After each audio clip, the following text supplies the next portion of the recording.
On an afternoon in December of 1991, a woman in small-town Utah opened up her mailbox.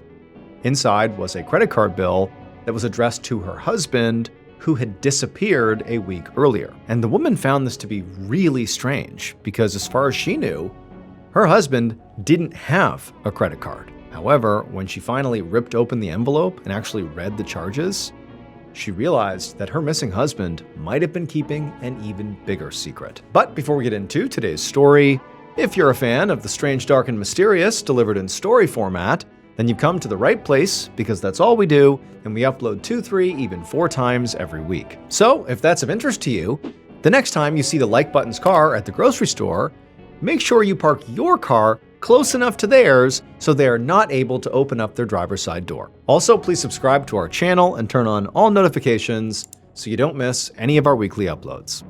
Okay, let's get into today's story.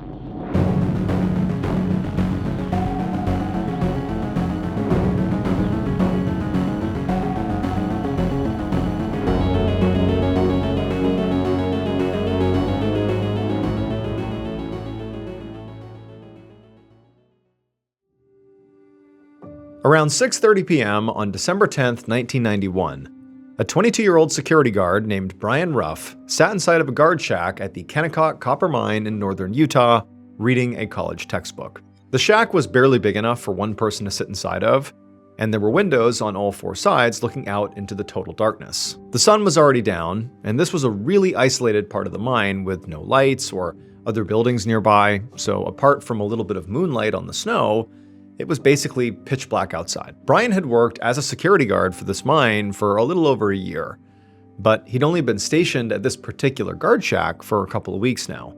And in his opinion, it was the worst post he could have been assigned to. His job was to guard this chain link gate on a remote service road that led into the canyons. This was a really out-of-the-way entrance into the mine, which meant that not a lot of vehicles came this way. So the job was basically just really boring. But it was also simultaneously very dangerous. The Kennecott Copper Mine was known as the richest hole on Earth because of the huge amount of valuable materials buried there, including obviously copper and gold and silver. And that made it a big target for thieves. In fact, in just the past few months, more than $150,000 worth of material and equipment had been stolen from the mine. So as a result, Brian was a little bit nervous about being out here in the middle of nowhere.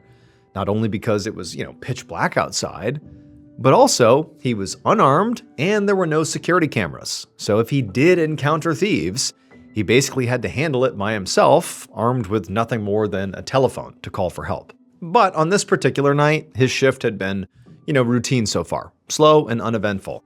So Brian was now just sort of passing the time studying. He was in nursing school and his final exams were coming up in a few days, so he was just sort of poring over his textbooks and notes to prepare. While he studied, he took out his thermos full of soup that he had brought for dinner. And just as he began eating the soup, the phone on his desk rang. Now, Brian immediately did want to answer the phone because he knew very likely it was his wife, Jennifer. But at the same time, right now, things at home were not great. Jennifer worked as a nurse's aide, and Brian had also started working nights at the mine to help support the family while he went to nursing school during the day. But even with both of them working, it was hard to make ends meet. And now Jennifer was pregnant again with their second child, which was going to make things even harder financially. And the pressure of juggling school and work and parenthood had been putting a big strain on their marriage. And about a month ago, Brian had sort of reached a breaking point, and he'd actually walked out on his family. He'd left a note for Jennifer saying he just needed time alone to think. And then he had driven to his work, he had turned in his security badge and told his boss he quit. Then he had left town, and he'd spent almost a week in Las Vegas. And eventually, he'd driven all the way out to San Francisco. But while he was there, having his time alone, he'd received word that his daughter was in the emergency room with pneumonia back home in Utah. And for Brian, it was like that was his wake-up call. He realized he could not live with himself if he truly abandoned his family. And so he drove right back to Utah to be with Jennifer and to be with his daughter, who would make a recovery. And, Jennifer, she would take Brian back, despite, him walking out on the family, at least for a short time. But her accepting him back into the fold did not sort of make them return to normal. In reality, after he returned, there just was this constant sense that there was tension hanging over their relationship because of what Brian had done, abandoning them. So now, in the guard shack, Brian took a deep breath, and then he picked up the ringing phone, and for a few minutes, he just chatted on the phone, until he suddenly saw something out the window, a flash of headlights coming up the road towards his guard shack. And so at this point, Brian said he had to go, he hung up, and went right outside to meet the approaching vehicle. About an hour and a half later, so around 8 p.m., Brian's boss, Todd Fallows, pulled up to the gate next to the guard shack. The shack's lights were on, but he couldn't see anybody inside of it.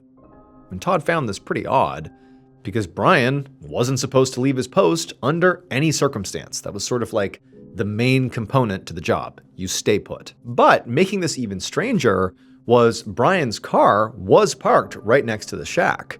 And this shack is so far away from every other building that really there was no way for Brian to go anywhere without his car, especially not, in the freezing cold like it was that night. So where was Brian? And so Todd, who was definitely feeling a bit apprehensive at this point, he parked his car, he got out, and he walked into the shack.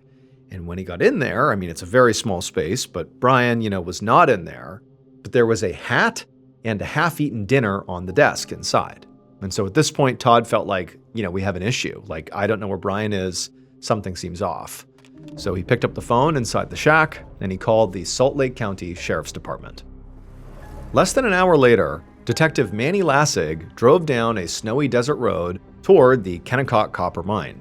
Now, everybody knew this mine was a target for thieves. So when the sheriff's department got a call that a security guard had seemingly vanished into thin air in the middle of his shift, well, Detective Lassig went out right away to investigate, because the thought was, this could have been perpetrated by thieves. Maybe, Brian's been kidnapped or something. When Lassig pulled up to the mine's main entrance, there was another vehicle parked right in front, and it flashed its headlights at him. And then a man in a security guard's uniform rolled down the driver's side window and sort of waved Lassig over. And so Lassig pulled up next to this car, and the man in this other car told Lassig that he was Todd Fallows, the supervisor who had called in about the missing guard. Then, after that, Todd started up his engine and told Lassig to follow him. And so he did.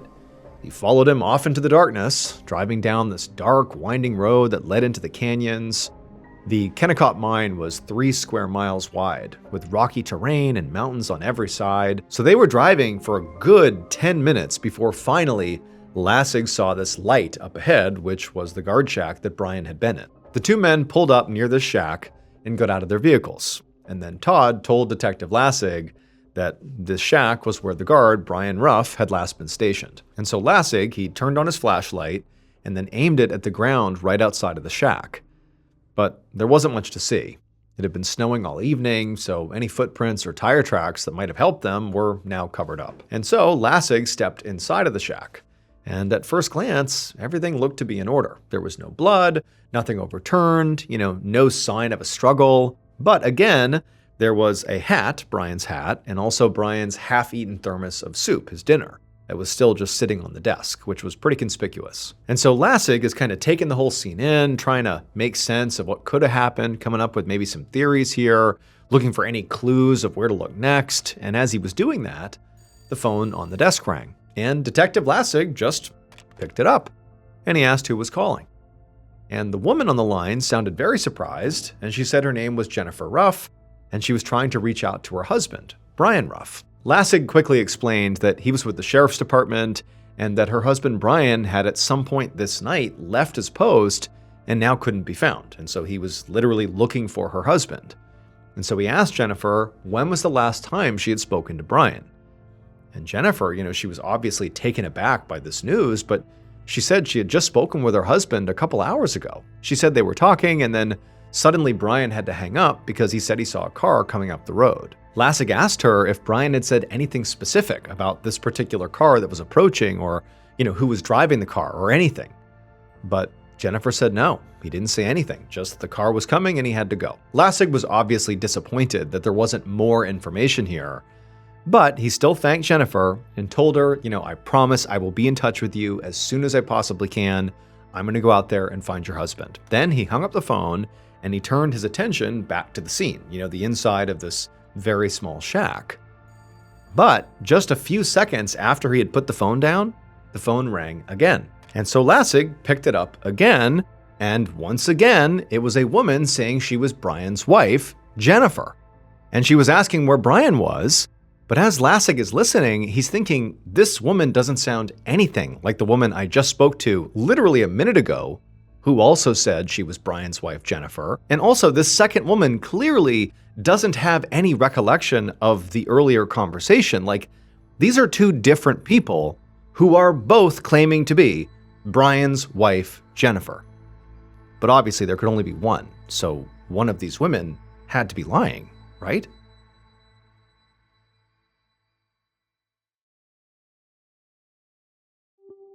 On a morning in mid-December of 1991, so just a few days after Brian Ruff's disappearance from his remote guard shack, and still he had not been found yet, Detective Manny Lassig sat down with a cup of coffee in the Ruff's dining room across from Brian's wife, Jennifer. The investigation had been moving slowly so far because, for the first few days, everyone had been hoping that Brian would just return on his own. But as the days passed and he still hadn't been heard from, that was looking less and less likely. By this point, Detective Lassig had traced the phone numbers of both women who had called the guard shack on the night Brian disappeared, claiming to be his wife, Jennifer. And he had quickly found out that one of those calls was actually from Jennifer Ruff's work phone number, which meant very likely that was the real Jennifer Ruff. But Lassig was still trying to figure out why another woman had called and impersonated her. And also, the timing of the calls was odd. It happened one right after the other. It was just a very strange coincidence. So now, as Lassig sat across from the real Jennifer Ruff, he started out by asking her where she had been on the night Brian disappeared. She told him she'd been at the hospital all night working, and then she gave Lassig names of some of her coworkers who could verify that. At this point, Lassig completely pivoted and just asked Jennifer point blank, "Is there any chance your husband could have been having an affair? Were there other women in his life? Was he acting secretive or just odd lately? Anything to indicate, that he was maybe unfaithful?" The reason Lassig asked, obviously, was because of the second woman who he knew had called and pretended to be Brian's wife. He had no idea if the real Jennifer knew, but certainly he did.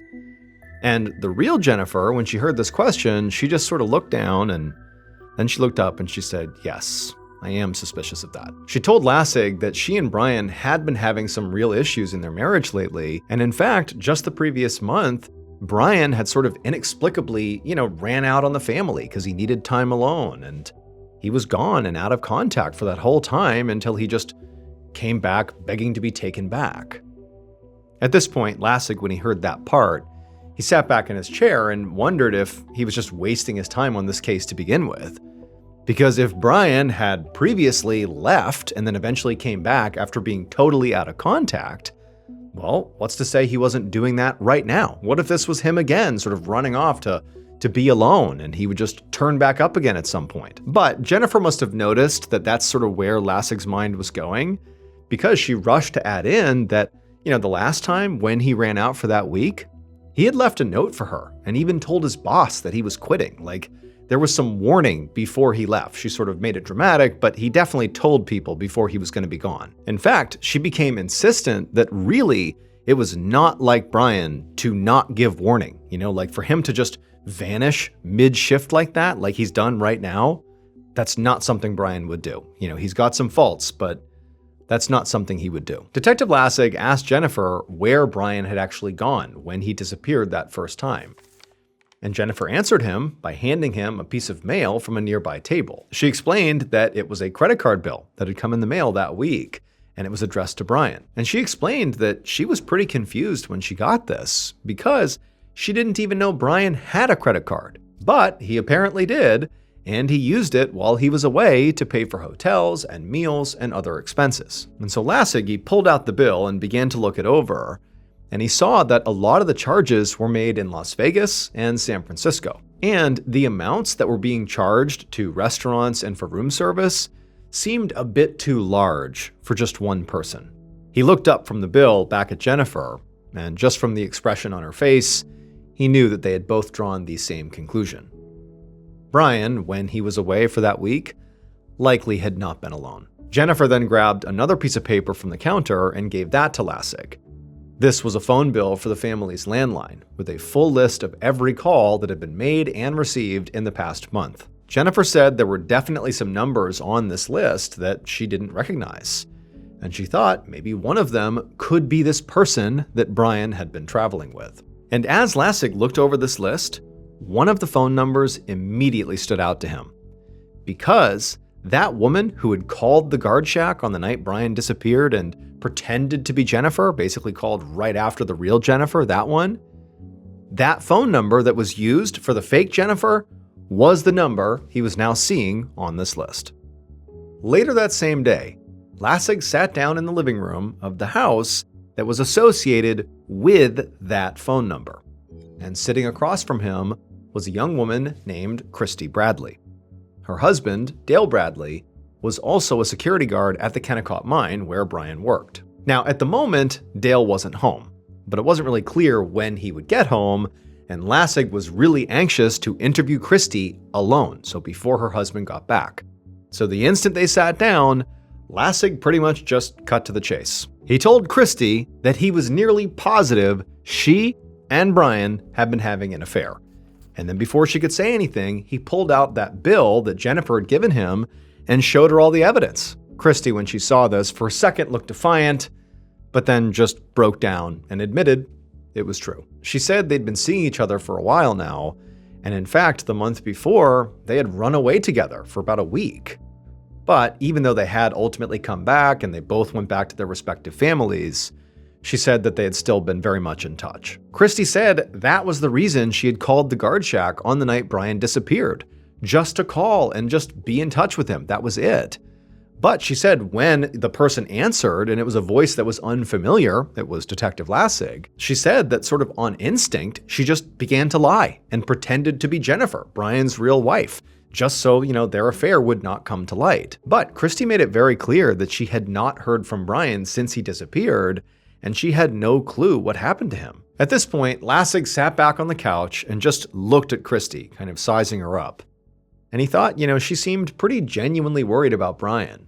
And even though the call she had made to the guard shack was ultimately very suspicious and pretty bizarre, her explanation for it did make sense. But at this point, he was certainly not going to rule her out as a suspect quite yet. Also, Lassig knew that Christy's husband, Dale, was also now clearly a primary suspect.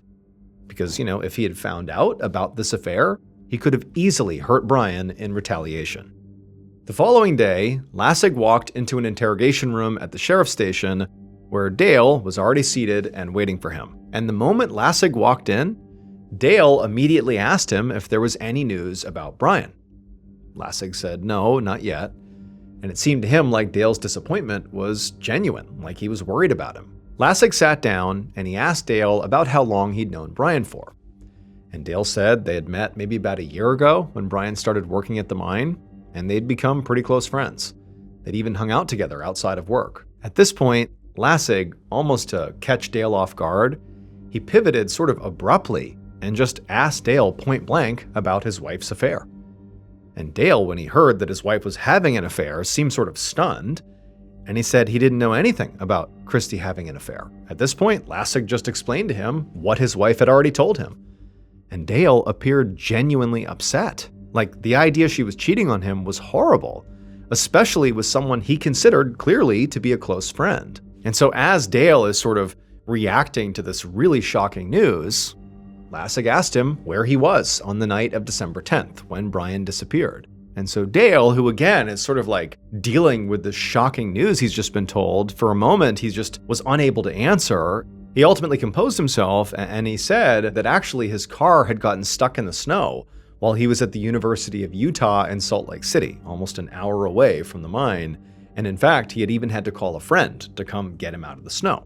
And then he gave Lassig the name of this friend so he could call and confirm it. After taking down this friend's name, Lassig told Dale that he really wanted him to take a polygraph test, and also they would have to search his car. And Dale agreed to both, with no hesitation. One morning, a few weeks later, Lassig walked across a parking lot toward an office building at the Kennecott mine.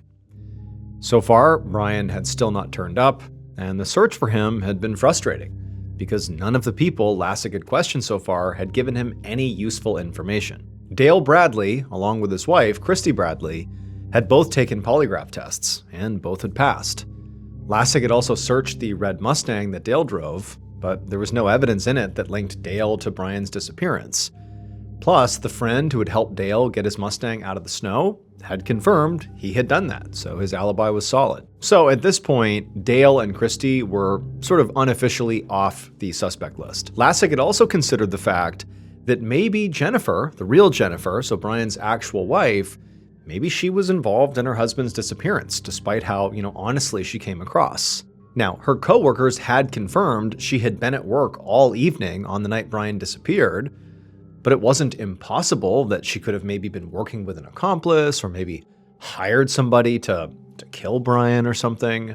But with no evidence against her and also no body, Brian has not been found here, all Lassig really had here was just a hunch that, maybe she was involved, but who knows. However, just a few days ago, Lassig had received a new lead that sent his investigation in a new direction. That was why he was here right now at the Kennecott mine to speak to Brian's supervisor, Todd Fallows. So Lassig went inside the building and made his way down the hallway to Todd's office. And when Todd saw the detective, he jumped up and he very eagerly greeted him and said he would do whatever he had to do to try to help find Brian. Lassig thanked him, but told Todd to sit back down. And then Lassig sat down as well, and then he pulled out a tape recorder and he hit record. And then he told Todd why he was there. 2 of Brian's fellow security guards had just been arrested for stealing precious metal and equipment from the mine and then selling it at pawn shops. In fact, the investigation had discovered that a whole ring of Kennecott employees were involved in these thefts. Todd sort of began to shift in his chair and said he had heard about that, but he insisted he was never involved in any of these thefts, and he said he'd already been questioned by detectives from the Property Crimes Division. Lassig said he understood that, and that was not really why he was here. He said when he looked through the records of the investigation about these thefts, he'd found out that Brian had actually been the one who reported some of the thefts that were going on. So now Lassig wondered if maybe on the night of Brian's disappearance, he'd stopped one of his coworkers' vehicles and found stolen materials inside, and maybe they had killed him to keep him quiet. Todd sat back in his chair and looked sort of lost in thought for a moment, and then he admitted that, yeah, that could be possible. He then told Detective Lassig he could actually think of several places on the mine's property where maybe Brian's body was hidden by these, fellow employees if they did this. And then as an example, he suggested the gravel pile by the concentrator, which crushes the minerals and grinds them up. Todd explained that if Brian had been placed there, he would have very likely gotten sucked into the grinders and pulverized with all the other rocks. He'd basically be gone. Detective Lassig was surprised by how specific Todd was being. Todd had really come up with this theory very quickly. So, sensing that Todd might be a little suspicious here, he just let Todd keep going. And Todd did. He just kept spitting out all these theories about maybe what could have happened to Brian, including at one point, he said maybe Brian could have been hidden under the waste piles, where weeks' worth of crushed boulders would have already fallen down and completely covered him up. And he said if that had happened, if Brian had been hidden in a place like that, he would already be buried under several tons of rock at this point, and the police would never find him.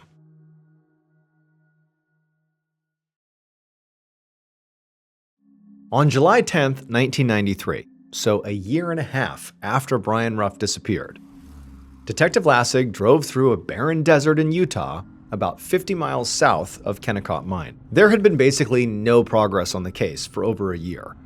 The sheriff's department had spent countless hours scouring the mine with police dogs and helicopters, looking for any sign that Brian might have been killed or buried or hidden somewhere there. But so far, there was still no trace of Brian. Now, Lassig was confident that there had to have been foul play involved, but it was impossible to prove that when he didn't have a body or evidence that tied any of his suspects to the crime. For months, Lassig's team had looked into every single security guard at the Kennecott mine, especially the ones who had been implicated in that theft ring, but they had ultimately verified that every guard on duty was at their post at the time Brian disappeared. and they'd collected alibis from everyone who was not scheduled to work that night. And so they had not been able to actually link any guards to Brian's disappearance, and that also included Brian's supervisor, Todd Fallows, who seemed, very eager to offer up these very specific theories.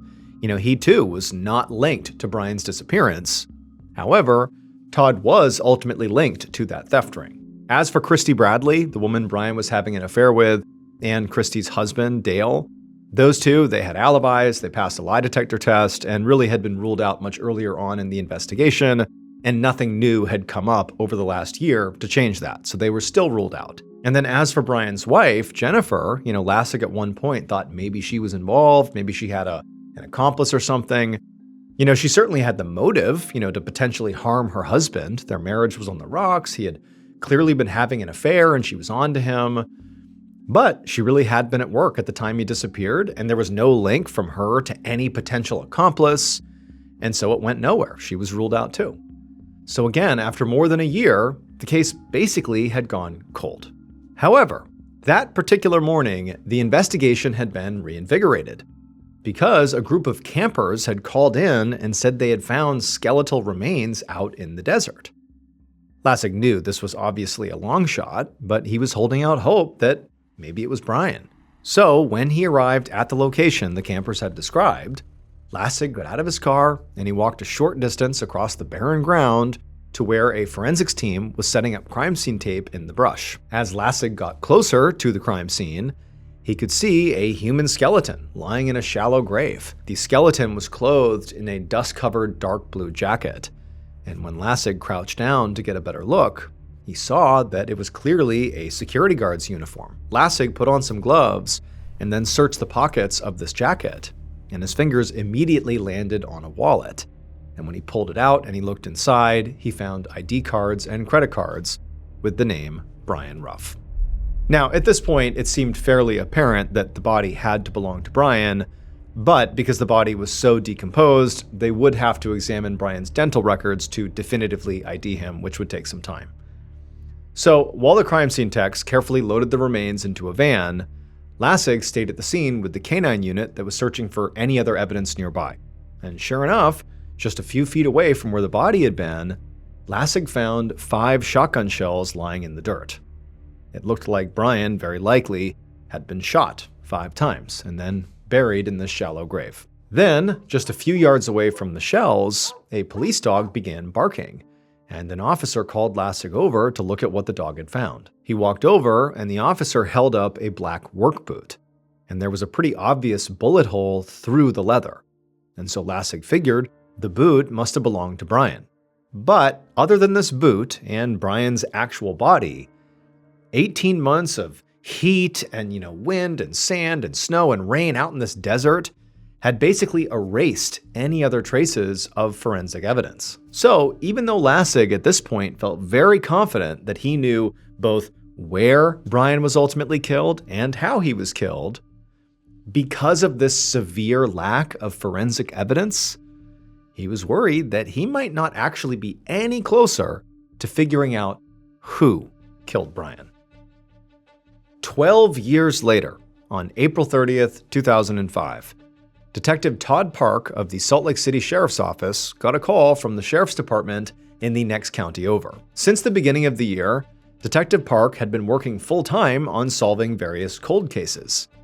The detective on the line told him that he was investigating a recent homicide, and he thought it might be connected to one of Park's cold cases, specifically the murder of Brian Ruff. After speaking to this detective, Park hung up the phone and went right over to his filing cabinet and dug through until he found Brian's file. He sat down and began sorting through the decade-old papers, and he realized that there was a tiny piece of evidence the original investigators had somehow overlooked. And upon closer examination, Park realized it was actually the key to unlocking the entire case.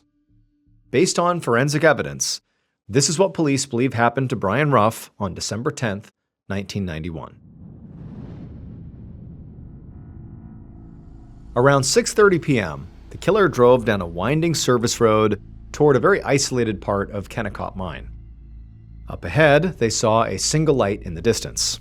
It was coming from a small guard shack right next to a chain link gate. The killer pulled right up outside of the shack and parked their car and then got out. And then seconds later, Brian Ruff came out of the guard shack and waved hello. And the killer sort of waved back and walked over to Brian, and then as soon as they were close enough, the killer grabbed Brian, whipped him around, tied his hands behind his back, and then forced Brian, before he could do anything, into the back of the vehicle. At this point, the killer jumped into the driver's seat, did a U-turn, and sped out of the mine towards the desert.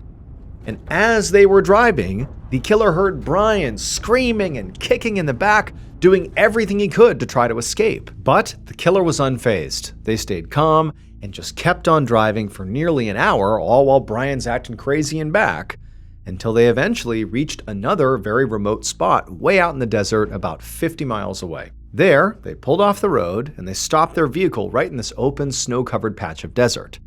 They climbed out, they went to the back seat, and they opened the door up, and they grabbed Brian, who was still fighting and trying to escape, but he was pretty tired at this point, and the killer dragged Brian out. And as they dragged Brian out, Brian began pleading for mercy and promised that if they just let him go, he would never tell anyone about this. But the killer just grabbed a shovel and a shotgun from their vehicle, untied Brian, and then forced him at gunpoint to dig his own grave. And then when Brian was done, the killer just raised their shotgun and shot Brian 5 times. And then after he was dead, they dropped his body into the grave he had literally dug himself. And then the killer got back into their vehicle, a red Mustang. But when the killer tried to leave, their vehicle, the Mustang, got stuck in the snow. And so they had to call a friend who did come out, who had no idea a murder has just been committed literally right over there. There's a body buried, right over there. They didn't know. They helped the killer get out of the snow, and off they drove. The killer was Dale Bradley, the co-worker whose wife Brian was having an affair with. Dale's alibi that he had been an hour away, his car was stuck in the snow on the night Brian disappeared, well, it was true. Except that wasn't an alibi. He was basically describing being at the crime scene and having another friend come and help him flee the crime scene. But the friend, who absolutely said, yep, he was an hour away, I helped him get his car out of the snow, the friend had no idea. This is where a murder has just taken place. And so they told the truth. And Dale sort of acted like, yep, that's my alibi.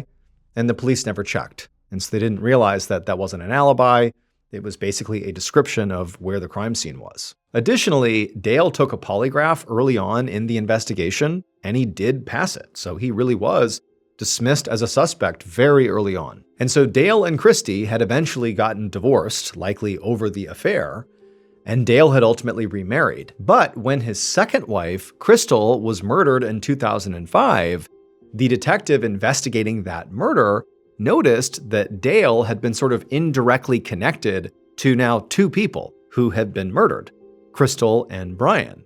And he thought it was suspicious enough that he got in touch with Detective Park, the detective who was in charge of all these cold cases, and he told Park, hey, you ought to take a closer look at Dale in the Brian Ruff cold case murder. And so that prompted Detective Park to not just take a closer look at Dale, but really at the whole Brian Ruff case file. And when he did that, he noticed this really small piece of evidence that sort of went overlooked. And that piece of evidence was a tiny speck of red paint on the sole of that black work boot, which had been found near Brian's body out in the desert. And Park was eventually able to match that paint to the same paint on the inside of the trunk of Dale's red Mustang. Dale Bradley was charged with Brian Ruff's murder on September 19, 2005. In 2007, he pleaded guilty to lesser charges of manslaughter and kidnapping and was ultimately sentenced to 40 years in prison. As for Crystal, Dale's second wife who was murdered, her case remains unsolved. Thank you so much for watching. Let me know what you thought of today's episode in the comments. And remember, we have a whole playlist of true crime episodes ready for you to binge right now. So click here and give them a watch. All right, until next time, see ya.